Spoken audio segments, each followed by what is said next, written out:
Pakistan super লিগে পিএসএলে দুর্দান্ত শুরুর পর দুঃসংবাদ পেলেন বাংলাদেশের তরুণ ওপেনার পারভেজ হোসেন ইমন। কাঁধের চোটের কারণে টুর্নামেন্টের বাকি অংশ থেকে ছিটকে গেছেন তিনি। লাহোর কালান্দার্সের হয়ে মাঠ মাতানো এই বাঁহাতি ব্যাটার আজ রাতেই পাকিস্তানের লাহোর থেকে ঢাকার উদ্দেশ্যে রওনা হবেন। এবারের পিএসএলে মোট ৬ জন বাংলাদেশি ক্রিকেটার অংশ নিলেও ইমনের জন্য বিসিবির অনাপত্তিপত্র ছিল সবচেয়ে দীর্ঘমেয়াদী, ২৫ এপ্রিল পর্যন্ত। তবে চোট সব হিসেব বদলে দিল। লাহোর কালান্দার্স কর্তৃপক্ষ জানিয়েছে, গত ৩ এপ্রিল লাহোরের গাদ্দাফি স্টেডিয়ামে মুলতান সুলতানসের বিপক্ষে ম্যাচে ফিল্ডিংয়ের সময় আসিফ আলীর সঙ্গে এক সংঘর্ষে কাঁধে আঘাত পান পারভেজ।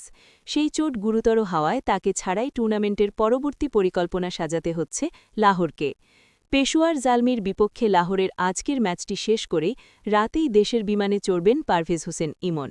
বিসিবির মেডিকেল টিম দেশে ফেরার পর তার চোটের অবস্থা পর্যবেক্ষণ করে পরবর্তী পুনর্বাসন প্রক্রিয়া শুরু করবে। প্রথমবারের মতো পাকিস্তানের এই ফ্র্যাঞ্চাইজি লিগে খেলতে গিয়ে লাহোরের জার্সিতে ৩টি ম্যাচ খেলার সুযোগ পান ইমন। প্রথম ২ ম্যাচে সুবিধা করতে না পারলেও তৃতীয় ম্যাচে খেলেন ১৯ বলে ৪৫ রানের এক বিধ্বংসী ইনিংস। ৩ ইনিংসে ১৬১.৩৬ স্ট্রাইক রেটে তার মোট রান ৭১। পিএসএল ছাড়ার প্রস্তুতি নিচ্ছেন বাকি ৫ বাংলাদেশি ক্রিকেটারও মুস্তাফিজুর রহমান, নাহিদ রানা, শরীফুল ইসলাম, রিশাদ হোসেন ও তানজিদ হাসান।